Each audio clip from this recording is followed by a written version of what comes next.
चंपई सोरेन ने एक्स पर पोस्ट कर ये साफ कर दिया कि जेएमएम से वो नाता तोड़ रहे हैं और 3 विकल्प भी उन्होंने बताया। या तो राजनीति से वो संन्यास लेते, जो विकल्प उनके पास थे। दूसरा विकल्प उन्होंने बताया कि अपना संगठन, अपनी पार्टी वो गठित करते। और तीसरा विकल्प उन्होंने बताया था कि वो किसी के साथ आगे बढ़ जाएंगे। यानी इन तीनों विकल्प पर वो विचार कर रहे हैं। लेकिन ज्यादातर जो खबरें मिल रही हैं, जो अटकलें लगाई जा रही हैं कि बीजेपी का दामन चंपई सोरेन थाम सकते हैं। लेकिन इन सब के बीच जेएमएम के लिए कितना बड़ा नुकसान है, जेएमएम के लिए कितनी बड़ी क्षति है, उस पर हम चर्चा करेंगे। क्योंकि कोल्हान में वर्चस्व था चंपई सोरेन का। अब कोल्हान की राजनीति कैसी रहेगी? जो जेएमएम का गढ़ माना जाता था, जो चंपई के नजदीकी विधायक होंगे, क्या वो भी चंपई के साथ बगावत करेंगे जेएमएम से? इस पर चर्चा करेंगे। इसका असर आने वाले विधानसभा चुनाव में कैसा पड़ेगा इंडिया गठबंधन पर, जेएमएम पर? हमारे साथ हमारी सहयोगी करिश्मा जुड़ी हुई है।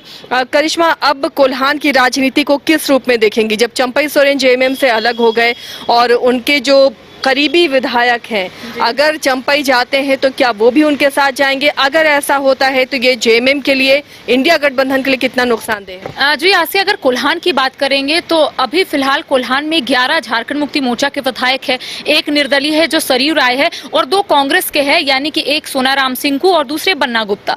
तो देखिए, अब सभी की निगाहें टिकी हुई है कि आखिर अगला स्टेप क्या होगा चंपई सोरेन का, क्योंकि उन्होंने स्पष्ट तो कर दिया है कि अब वो पार्टी के साथ आगे नहीं बढ़ेंगे, यानी कि वो अब दूसरे पार्टी का दामन थामेंगे। आपने सही कहा कि बीजेपी को लेकर लगातार ये सवाल उठ रहे हैं कि क्या बीजेपी में अगर चंपई सोरेन जाते हैं तो आखिर बीजेपी का क्या मूव होगा। लेकिन चंपई सोरेन ने फिलहाल स्थिति स्पष्ट नहीं की है कि आखिर वो किस पार्टी का दामन थामेंगे। लेकिन आपने सही कहा कि अब कोल्हान की जो राजनीति है वो अब ऑपोजिट देखने को मिलेगी। यानी कि देखिए, अगर हम कोल्हान की बात करेंगे तो चंपई सोरेन लगातार वहां पर सक्रिय रहे हैं, लोगों से मुलाकात करते थे और कोल्हान का टाइगर भी उन्हें कहा जाता था।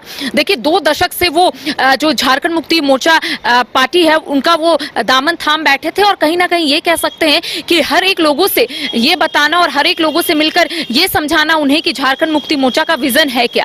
तो देखिए, टाइगर भी उन्हें कहा जाता था, इसलिए क्योंकि लगातार वो जो झारखंड मुक्ति मोर्चा पार्टी है उसको लेकर लगातार अपनी बात को रखते थे। अब देखिए, जब से वो एक्स पर पोस्ट करके तमाम चीजों को लेकर अपनी बात को रखे हैं, उसके बाद से तो ये कहना भी गलत नहीं होगा आसिया कि आने वाले समय में अगर वो कोई बड़ा स्टेप लेते हैं तो इसको लेकर किसी के मन में और सवाल नहीं उठेंगे। क्योंकि देखिए, कई सवाल उठ रहे थे और सारे सवालों का उन्होंने जवाब दिया है। 3 विकल्प के बारे में उन्होंने जानकारी दी। देखिए, करिश्मा, कोल्हान पर अगर हम फोकस करें, जो गढ़ था जेएमएम का और जिस पर लगातार बीजेपी की कोशिश रही थी कि उस कोल्हान पर कब्जा किया जा सके, ज्यादा से ज्यादा विधायक वहां से बीजेपी के हों। लेकिन अब जब चंपई सोरेन जाते हैं अपने समर्थकों के साथ, वो जाएंगे कहीं, उनके जो करीबी विधायक हैं वो जाएंगे, वो टूटते हैं, तो ये यहाँ पर अब जेएमएम कैसे अपना वर्चस्व कायम करेगा? कैसे यहाँ पर की राजनीति अब होगी? देखिए, काफी चुनौतियों भरा रहने वाला है झारखंड मुक्ति मोर्चा के लिए। मैंने आपको पहले ही कहा कि चंपई सोरेन ने एक ग्राउंड तैयार कर रखा था आसिया।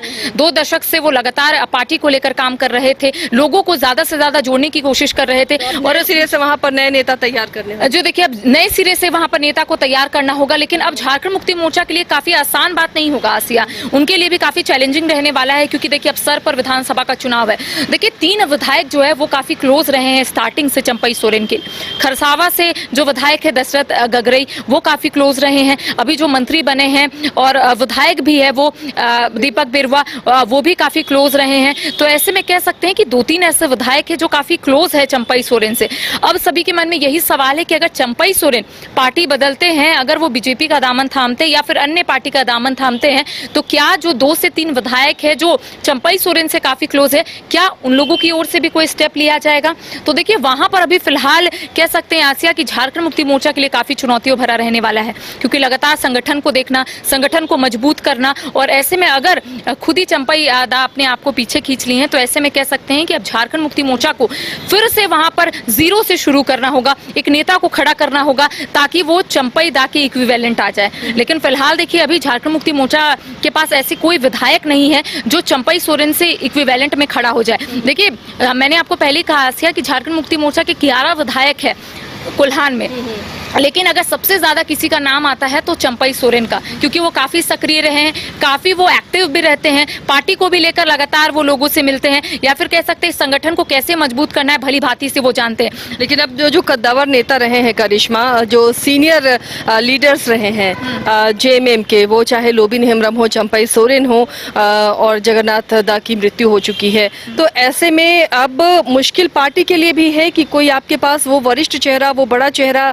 नजर नहीं आएगा, नाराज होकर सब आगे बढ़ रहे हैं। इसके अलावा अगर दूसरे खेमे को देखें, अगर चंपई सोरेन बीजेपी में जाते हैं, जो लोकसभा चुनाव के परिणामों में सामने आया कि आदिवासी वोट बैंक बीजेपी से छिटकता हुआ दिखा, तो उधर बीजेपी मजबूत होती है।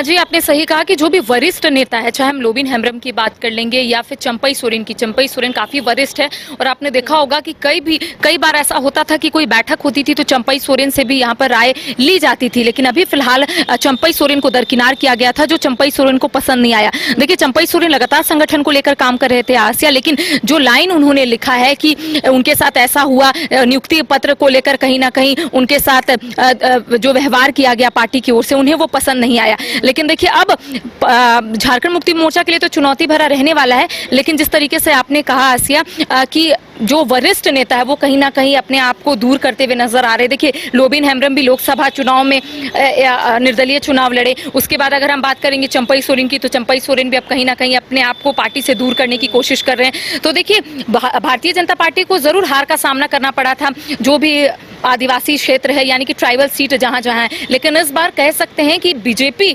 को कहीं ना कहीं मजबूती मिल सकती है आसिया, अगर लोबिन हेम्ब्रम और चंपई सोरेन अपने आप को पार्टी से अलग यानी कि झारखंड मुक्ति मोर्चा से अलग करके बीजेपी का दामन थामेंगे। देखिए संताल की बात करेंगे तो लोबिन दा संताल से आते हैं, संताल में बीजेपी उतनी मजबूत नहीं है। कोल्हान की बात करेंगे तो कोल्हान में अब बीजेपी उतनी मजबूत नहीं है, और यही वजह है कि प्रधानमंत्री नरेंद्र मोदी का सबसे पहले आगमन जो होता है वो कोल्हान की धरती पे होता है। वहां पर वो ललकारते और यही बोलते हैं कि आने वाले समय में बीजेपी का यहाँ पे परचम लहराएगा। हालांकि वैसा देखने को नहीं मिला, वहां से गीता कोड़ा हार चुकी हैं, लेकिन देखिए अब कोल्हान और संताल, क्योंकि यहाँ दोनों ही जगह बीजेपी उतनी मजबूत नहीं है, तो अगर दोनों ही नेता वरिष्ठ नेता है झारखंड मुक्ति मोर्चा के, और ऐसे में अगर दोनों ही नेता बीजेपी का दामन थामते हैं तो बीजेपी के लिए प्लस पॉइंट होगा, लेकिन झारखंड मुक्ति मोर्चा के लिए पूरे तरीके से नेगेटिव हो जाएगा।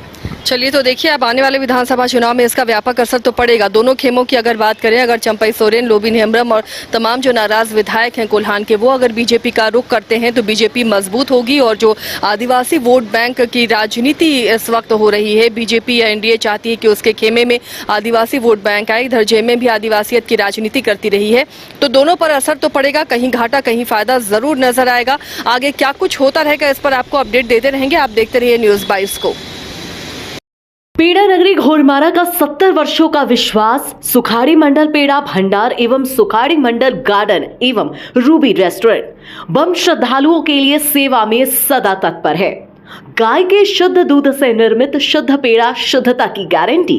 प्रोपराइटर रोहित मंडल के लिए श्रद्धालुओं का विश्वास ही आशीर्वाद। जय बाबा वैद्यनाथ, जय बाबा बासुकीनाथ।